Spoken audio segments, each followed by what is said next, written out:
Sous une apparence anodine, l'oie de l'Himalaya cache des performances exceptionnelles.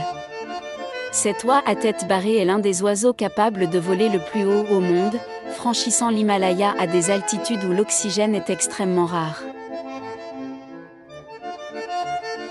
Elle peut atteindre plus de 7000 mètres d'altitude, soit presque la hauteur de certains sommets mythiques, ce qui dépasse les performances de la plupart des avions légers.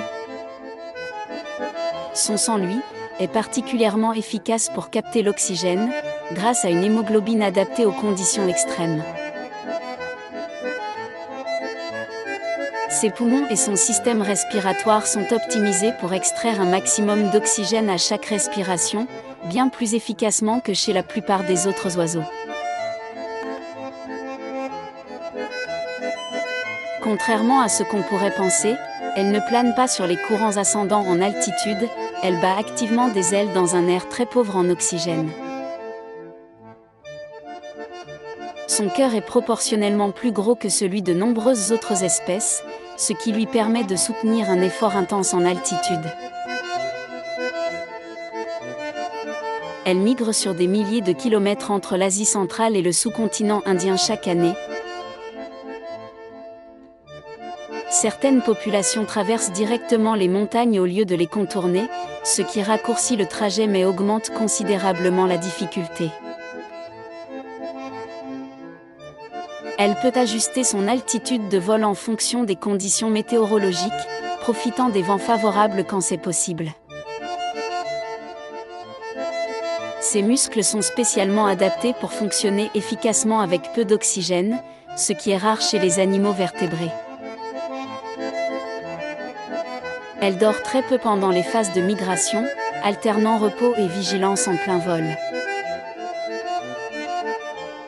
Les jeunes apprennent rapidement les routes migratoires en suivant les adultes, un comportement transmis de génération en génération. Elles forment souvent des groupes en V, pour économiser de l'énergie, chaque individu profitant des turbulences créées par celui qui le précède. Malgré ses capacités extrêmes, elle reste une oie relativement paisible, souvent observée en train de brouter tranquillement dans les prairies. Elle est herbivore et se nourrit principalement d'herbes, de graines et parfois de cultures agricoles.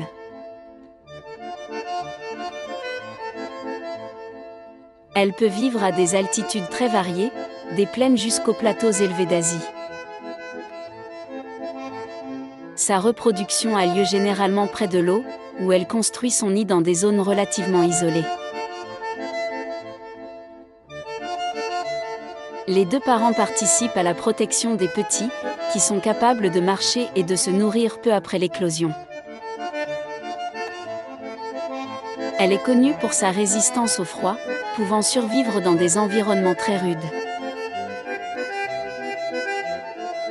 Enfin, son exploit migratoire est souvent étudié par les scientifiques pour mieux comprendre les limites physiologiques du vivant face à des conditions extrêmes.